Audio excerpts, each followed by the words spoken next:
recently. Yeah, something like that. Well, but I mean, it's don't sell still yourself compared short. to these fellas, it's so low. But yeah, I try. We got a quick pause here for Yeah. TubbytheFat. Probably just gonna check out his keyboard here, make sure everything is working. We're just gonna lower a few settings here. He tried to put it on max. He wanted all the StarCraft he he wanted could to possibly see handle. the Hendralisk course, rightfully laughing at him because no pro does that. No. You don't need the sparkle to get the shine. There's a possibility that TubbytheFat has OD'd on burgers. That is also possible. There's been a steady stream of burgers going from the table to TubbytheFat. Yeah, and yet he maintains his svelte figure. He's more TubbytheFit. Yeah, he is totally TubbytheFat. It's possible name change. Blizzard is coming out with a free name change, I believe, this week, so you may want to look into that. I know. If you had to change your name to one thing, what would it be? I actually made one of my clan mates change it to this. We played a micro tournament. The loser had to change their name to this. I'm in clan UR, and I made him change his name to UR Adopted. That's pretty good. I thought it was pretty good. That's offensive to everyone. Yeah, I figured, right? Especially the Wendy's founder. Well, Dave Thomas, rest in peace. Let's get back to the game. Spawning out of the bottom left-hand corner of Newkirk Precinct, it is Complexity's Hendralisk. Yeah. I like the offset of these colors. I like it when people naturally pick complementary colors on the palette. Well, this is the classic sci-fi or action movie complementary colors on a movie really poster. Good ones. Yeah. If you look that up. Spawning out of the bottom right-hand corner from Infinity 7, the Protoss scum, TubbytheFat. So good. He is going, he's got the pylon there up in the front, so he's obviously going for some sort of fast expansion Wally-Offy type play, which is definitely good. Probe scouting in there, we'll see that the pool has gone down.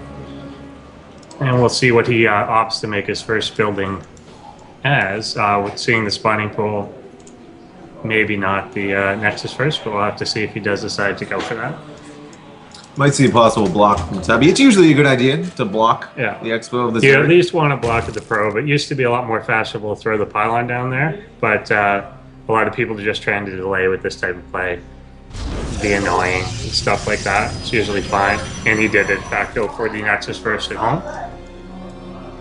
Opting to forego the Forge for the Nexus. Probably going to follow it up right here. There's the Forge. There's the expo from Hendralisk. And everything's going at a standard pace. Yeah. Oh, it is, definitely. Everything here we probably could have predicted so far before the game actually started. We actually recorded this cast last night without seeing the game. That makes sense. And here we are. Seems pretty good. No early gas there for a third player or anything like that. You know, normal type stuff. And I'm just still entranced by this trophy in front of me. Well, how couldn't you be? Yeah, I know. Cannon coming in from Tubby, gonna defend off that wall. Did get the Overlord Scout in from Hendralisk, didn't see anything crazy. In fact, he saw nothing at all, because there's only a Nexus and some probes. Ain't nothing in there. Ain't nothing in there at all. Tubby's gonna send the probe here to the third and try to block that quick third. Ling's gonna come up, no speed, but he's gonna try and shoo off this probe and get a drone in there to drop that quick third. Yeah, does move a drone out. Is he going to turn up in that direction? I think he's going to take this one, maybe on the closer side, if he's taking one at all. Yeah, that way is where he's going. Slightly less defensible in terms of the openness around it, but closer in a sense. Like, it's easier, I guess, as a rally point. It's just in the middle, so you're not going to be pulled apart in one direction or the other. You're not going to have your army up in your natural and they get force fielded up there while he swings to your third or something like that. So tactical choice there to go for it, although that's pretty common. Gateway finished and Cybercore coming down from Tubby. He's on 2 gas now. Let's check in on Hendralisk, just droning up. Forgoing speed for the meantime. He's not even mining any gas, actually. Nope. Yeah, gonna wait for that third gasless at this point. Doesn't see anything super aggressive out of Tubby here yet, so generally this is fine. He is going for 2 gas there, actually a third coming down at his natural as well. So look for a bit of tech out of Tubby as we go along here. Tubby did state in a hamburger haze earlier on the couch that he likes to not build any units at all and try not to get attacked and see. It's if you can get away with it. If you have a unit that you're not using, If it's not actually getting you anything, whether it's a necessary defense or whether you're using it offensively, then you shouldn't build it. It's not always possible to know whether or not that's the case, but Tubby has got some really good scouting out so far, was able to see the timing of pretty much everything that's gone down, so obviously feels this is pretty safe and is going right up to the Stargate here. Yeah, Stargate play coming out. The Overlord's going to get a real good view of that. He's going to pop in and get shot out by a stalker, but it's too late. He's seen it all. Oh, he has seen it. He's seen it all. Yeah, but the big things that aren't actually his eyes on the side of the thing, the big blue eyes. What are those? They're like the sacs. They're like the ventral sacs. It's when you click on the portrait there, you can see the actual eyes, and those aren't them. Ain't nobody got time for that. No, I know. I think they might be solar panels. I'm not sure. But there we've got the Roach going down, Evo chamber there as well. So we'll be going for some upgrades. Speed is now just started, but we've actually got a Void Ray coming out on the way. Lair is about halfway done at this point, but not a lot of units or anything out by Tubby, as you mentioned before. Really only kind of 2 on the map. So what do you think you can do with just 1 Void Ray? No one man should have all those Void Rays. Yeah. In one sense, I think it's just a bit of a defensive play. Like if you're going for real harassment, probably Phoenix would be what you're getting out. But by having the Void Ray there, you just ensure that a few roaches aren't going to mow down the 2 units that he built to defend himself. Yeah. Henry knows his Void's coming, drops the Spore down, pretty much every single base, and he's got a decent queen count. Creep spread's pretty good out to the center of the map. Roach is going to poke here out to the edge, see what they can find, any proxy pylons, any sort of nonsense going on. Exactly. Tubby getting cheeky. No, you don't want any shenanigans going here. You'd have to go tech to a broom. But yeah, with no units out on the map, the creep spread's just kind of been able to flow across the map. Like there's nothing really out there harassing the queens, preventing him from taking map control like this. So it's interesting that he's moving to take this third. There's not a whole lot to defend here, like I said, except for the Void Ray itself and then a bunch of force fields. So we'll see if that is enough to actually hold his position or whether he's going to be forced to cancel here. Does have a lot of force fields, but this is a fair number of units. Second Void Ray coming out to join the fight. If he can take out the roaches, then probably will be able to deal with this if he gets a good position there. Sentry's hiding behind the mineral line. Lost 1 or 2 of them there. I forget if he started with 5 or 6, but not too bad, and is able to just hold that position and get that up, although moving into a supply block doing so. Yeah, Tubby supply block now, and not the best time as Hendralisk is still streaming lings across the map. He's got a good little satchel of lings here that he's going to push in and he's going to cancel on that pylon. Trying to get these sentries killed. They do have a fair bit of energy. Void Ray is doing some damage here, and the sentries get blocked in behind some force field and the mineral line. They're going to try and get a poke in on the Nexus, but they're going to get shoot off by those Void Rays. He's got 3 of them now, plus the mothership's core. So yeah, once you got the photon overcharge up there, just a whole other story. Because Void Ray's not so good against many small units like that. They can't really. There's just so many of them. They have to jump this high around. But the photon overcharge is pretty good for that type of thing. And so as that completes, he will in fact hold the position. 4th base just finishing for Hendralisk. Not sure if Tubby scouted that yet, but I'm sure he imagines that Hendralisk is expanding at an alarming rate after he did see his 3rd up. Trying to cannon off this 3rd here, get a nice little wall up, some gateways in there. Yeah. And I believe he's still pumping out these Void Rays. Nope, he stopped Stargate production for the time being. Going to work on Blink and get an Immortal out. He does see those roaches working in, so he does want to chew those out as hard as he can. Hydralisk now coming out from Hendralisk. He does see the Void Rays. Hallucinated Phoenix. Going to get some sight in and just confirm that there is in fact a 4th for Hendralisk. He's going to poke in there and see that. And Spore Crawler's probably going to shoot away just before it dies. Yeah, poof. Poof. Dies. It dies. I mean, it doesn't really die because it was never really there. Exactly. But if a Hallucinated Phoenix ethereally, up in the air, did it ever really live? No. What's the sound of one hand clapping? I didn't hear it. Yeah. Hydralisks and Lings grouping up here just outside the 3rd. They're going to be met with this pretty sturdy wall with some cannons in behind. They're going to try and do some damage on these gateways. No real reaction from Tubby yet. I think he's going to let his Nexus cannon do some damage. He's going to get the one gate, enough of an opening in the wall. See if he can maybe slip some lings in, but that's a good amount of sentries. I don't think he's going to get in anytime soon, but he's kind of giving up free damage here. Finally blinks in with the Stalkers now that that's finished. Going to get the pot shots off on his Hydralisk before they move in with the lings. Going to poke in as well, but he sees that that's a lot of damage coming out from Tubby, so he's going to back off and regroup a little before pushing in again. Yeah, definitely there. It's a good sacrifice to let the gateway die, 150 minerals, and you can pick off some of those units that do have gas investment in them, and it's just buying you more and more time. The more he's able to just stay out there and be content to be far away, but he's moving in here now, and the force field's coming into play, picking off a section of roaches. One goes flying across the map. Some Zerg units in, looking for a possible flank here, but he knows that it is in fact in place, and that small force won't be able to gauge on their own. I think this wall here is going to fall at the third. The cannon's going to do some damage. Roach is going to poke up here in behind, and they're just going to steer back so they're not taking too much damage, but still able to take out these precious gateways.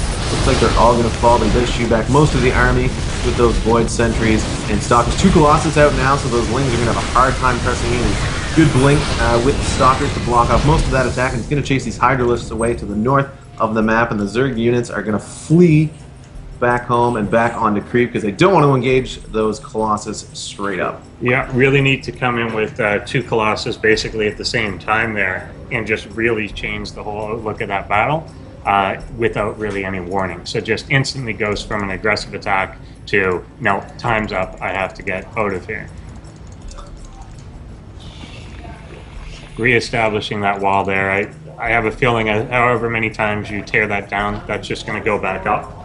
So that he can really only focus on the one lane between what will eventually become his fourth, the natural, and the third, and just have his army plunked in there.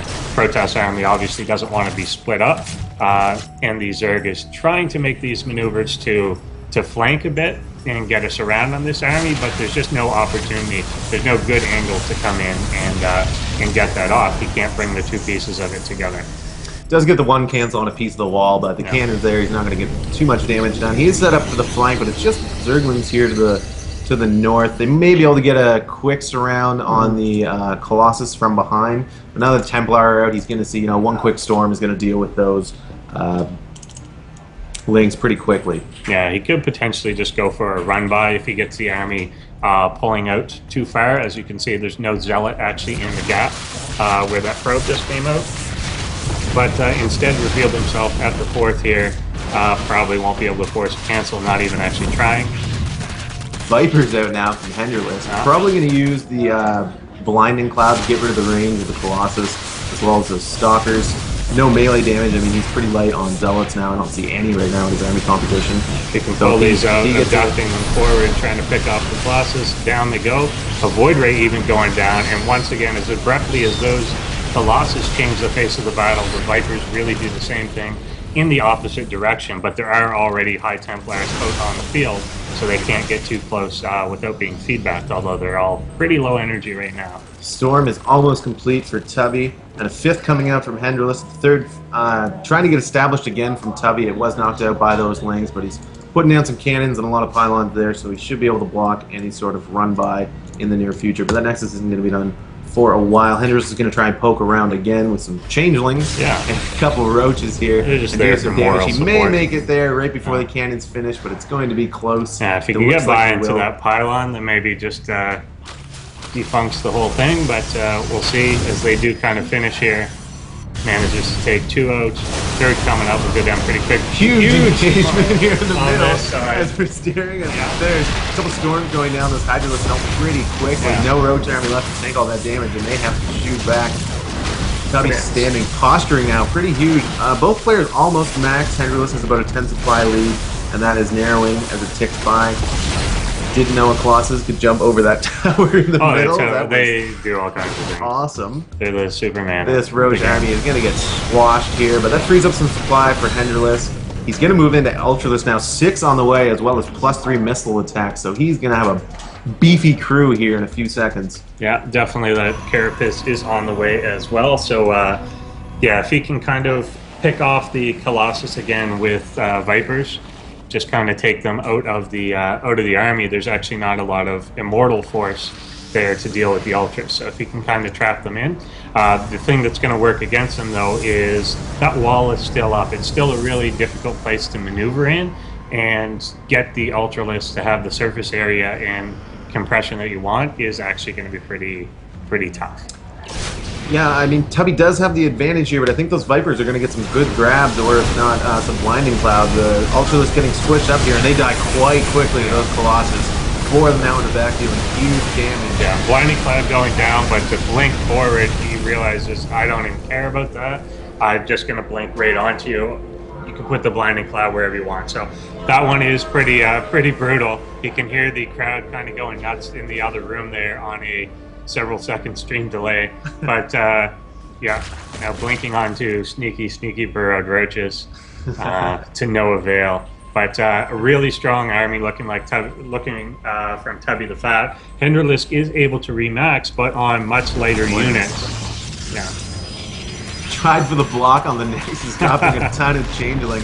Does get the cancel off at least there. So it's not a huge loss for Tubby, but would have liked to see that block from Hendralisk. Smart play from him. This is a terrifying army. That is. I don't even know. Yeah, as a Zerg player, this is the type of thing you fear. This is the type of thing you look at and say, I don't even know how to approach this type of army. So the good ling run by into that third, and here comes what I was talking about earlier, but unfortunately at a horrible time as the Colossus are there to clean up all the lanes. If that had gotten in, it would have caused the army to have to come back, or at least some units, and he could have gotten a lot of probe kills there, but unfortunately just bad timing. There are a lot of Ultras. You see them? So many Ultras. He doesn't have the good model, though. No. He should have bought the Collector's Edition. I know, he totally should have bought the Collector's Edition. He doesn't support StarCraft. I know. Just a turncoat. This is going to be a massive engagement, I believe, right here in the middle of the map. Those ton of Colossus there in the back, Void Rays, Archons, Stalkers, all with, I believe, 3-3 at this point. Yeah. Locust research on the way for Hendralisk. He's going to probably try and transfer. Going into Greater Spire there as well. He's just opened up all the tech paths. Yeah. Why? That kind of makes sense. It sounds like one of the increasingly popular Zerg games now is Swarmhouse Group. Just hit them with such a massive free units on the ground and in the air that there's not a lot they can do about it. This fifth base is going to melt quite quickly. Oh, really good surround here by the Ultralisk as they do get the surface area on the Colossus, but there just may be so much here. But really good damage going on. As I said earlier, there's not a lot of immortal force there. Colossus not great against that many Ultras. You definitely don't want them in direct contact, and all of a sudden this turned all the way around. I feel like I just woke up from a coma, and all of a sudden Tubby lost the game. I almost feel like he woke up from a coma. Except in his coma. Putting his army. I mean, it was a really good flank. It was a skillful flank to draw him in. Surface area there. Link run by from Hendralisk, going to snipe out this fifth base here at the top. Sorry, fourth base. Yeah, fifth. Tubby does have quite a good bank here. Still 1,500 minerals, but Hendralisk obviously the advantage in gas, so he's going to be able to replace a lot of this army. But how quick can you replace like 4 Void Rays, 6 Colossus, things like that? It is expensive. It takes time, and I don't think that Hendralisk is going to be giving him that time, particularly with Swarm Hosts coming in here, forcing the issue with free units so that he can stay maxed and still be making those attacks over and over and over. And these cannons are going to melt quite quickly. Yeah, look at once you've got those maxed up, buildings are nothing to them. He's just trading his units for free units right now. These Ultras are going to barrel in. Yeah. Good storms coming down on them. Couple dying, but not the best surface area here. Actually, this army's going to melt quite fast. Baneling's coming in here from the back. Yeah, I think maybe pressing the issue here a little bit, but does still get away with a lot of the Ultralisk. Didn't actually lose too many there. You need to hit them with about 20 storms to actually kill an Ultralisk. Losing a couple queens here in the back. He needs those transfusions on those Ultralisks. He's going to lose 3 or 4 shoe off before shooting out a fungal. Yeah, a real key in this game so far has been that the creep has been pushed back so far. if that wasn't the case, if Tubby hadn't been dominant a little earlier, wasn't able to actually move out, then we'd have the creep pretty much right on his bases. The queens would be more mobile. They'd be able to go with the ultralisks. They'd be able to transfuse everything on the way, and we'd be in a totally different situation. But now when he attacks, he's having to do it on cement, and Zerks don't like that. It hurts their wee paws. Yeah, they get shin splints like really easy. Ridiculous. Ultralisk poking in there to the 5th, seeing a lot of cannons and saying it's not worth it when they can just do a quick Ling run by. Don't want to leave your slow units like that stranded in the north. Colossus just taking care of these locusts, but they're still doing damage. He's going to send an army of Zilla changelings just to get a view of what's going on. And tank some of the damage while those locusts you never want to sit with max energy. You might as well send those in. Something like that. Something like that. Yeah. I'm sure it's a key strategy. Oh yeah, totally. So mind games, man. Mind games. That's what it is. Yeah. And there, this is the composition I was talking about earlier. You can see the abrupt change into this. That Broodlord Swarm Host. Once you can get your composition into that, even Infestors under it, Ultralisk under that, Queen's there to transfuse everything. What can touch this? This is literally... What can even get close to this? If you try and blink your Stalkers in like you usually would have wanted to, they're going to get ripped up by the Locusts. They're going to get ripped up by the Broods. You can't even get your High Templar in, so you just attack your own game. When in doubt, attack your own gateway. Can't see what would possibly go wrong. Bring them in here now. We'll try and kite the back, but he's so quickly running out of room with the Queen army coming in behind everything. Once they get in position to transfuse, just nowhere left to go. This 3rd and 4th are totally cut off from him now. I don't think he can get back down his own ramp, and with that natural almost mind out, I mean, he's just in kind of full retreat mode. Yeah, I think this might be the end here for Tubby. I mean, he is almost maxed. He does have these neat little... The High Templar is actually hiding in that corner, just to the north of where we're looking at. Southerner than that north. Yeah, there. He was kind of keeping them waiting for everything to come in range, but unfortunately, yeah, you don't even see any red there. Make that a pretty mute point. After all those go down, he's not losing too much. Hendralisk pretty much staying max. Transfuse is going down all these units, saving the Broodlord, saving the Ultralisk. Tempest now held negative Fungal. The army's standing still. Tempest doing a decent amount of damage, but not enough DPS to take out those Broodlords. I mean, right now, looks like that's his only AA that can get in range. Ultra's doing a good job of phasing out those Stalkers. They can't blink under the Broodlords. Corruptor's now taking care of the Tempest. Ultralisk push in. Fungals go down on the Colossus, and the army is dwindling away. Yeah, under 100 you really have to question why Tubby doesn't get it. But I can see in a 3-game series like this, he wants to just go, wants to probably tire his opponent out. He's the one that has to be doing a bunch of multitasking with a bunch of different units. It's probably pretty stressful still to be doing that. And yeah, whatever.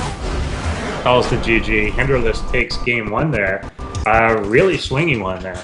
Yeah, I mean, Tubby was up in that lead for probably the first 15 minutes of the game without even being aggressive. It was more